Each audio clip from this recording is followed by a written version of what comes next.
பிராண முத்ரா அண்ட் சூரிய முத்ரா இந்த 2 முத்திரைகள் தான் நம்ம பார்க்க போகிறோம். இந்த பிராண முத்திரையை எப்படி பண்ணுறதுன்னு பார்க்கலாம். அதாவது இந்த 2 விரல் இருக்கு இல்லையா, உங்களுடைய மோதிர விரல், சுண்டு விரல் அதை வந்து இப்படி வச்சுக்கோங்க. அதே மாதிரி இந்த பக்கமாக 2 கைகளையும் இப்படி வச்சுக்கோங்க. இதுதான் இந்த 2 கைகளையுமே நீங்கள் இந்த பிராண முத்திரையை வச்சுக்கிட்டு கண்களை மூடிக்கிட்டு நல்லா மூச்சை இழுத்து பொறுமையாக விட்டிங்கன்னா ஒரு ஒரு 10 நிமிஷத்துலேருந்து அரை மணி நேரம் அப்படியே வச்சுருந்தீங்கன்னா தூக்கம் வந்துடும். அதுக்கப்புறம் கை தானாக நம்ம தூக்கத்தில் அது வெளியில் வந்துடும். இது முதல் முதிரை.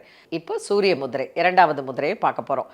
சூரிய முதிரை அப்படிங்கிறது கைகளை அப்படி வச்சுட்டு உங்களுடைய மோதிர விரலை மடிச்சுக்கோங்க. இந்த அக்னி அப்படிங்கிற இந்த கட்டை விரல் இருக்கு இல்லையா, அதை அது மேலே வச்சுக்கோங்க. அது மேலே வச்சுட்டு அப்படியே கண்களை மூடிக்கிட்டு நல்லா பொறுமையாக 2 கைகளும் அப்படி இருக்கணும். 2 கைகளையும் அப்படி வச்சுக்கோங்க. அப்படி வச்சுக்கிட்டு கண்களை மூடிக்கிட்டு நல்லா பொறுமையாக மூச்சை இழுத்து பொறுமையாக விடுங்க. இந்த சூரிய முத்திரை பண்ண பண்ண என்ன ஆகும் அப்படின்னு பார்த்தீங்கன்னா, உங்கள் உடம்புல இருக்கக்கூடிய அந்த அக்னி சக்தி அப்படிங்கிறது மெதுவாக குறைய ஆரம்பித்து நல்லா மூச்சு சீராகும். மூச்சு சீராகும்போது மூளைக்கு அதிக அளவு ஆக்சிஜன் ஆகும்போது உடனே மூளை பொறுமையாக என்ன ஆகும்னா தன்னுடைய செயல்களை எல்லாம் ஷட் டவுன் பண்ணிக்கிட்டு அப்படியே தூக்கம் வர ஆரம்பிச்சிடும்.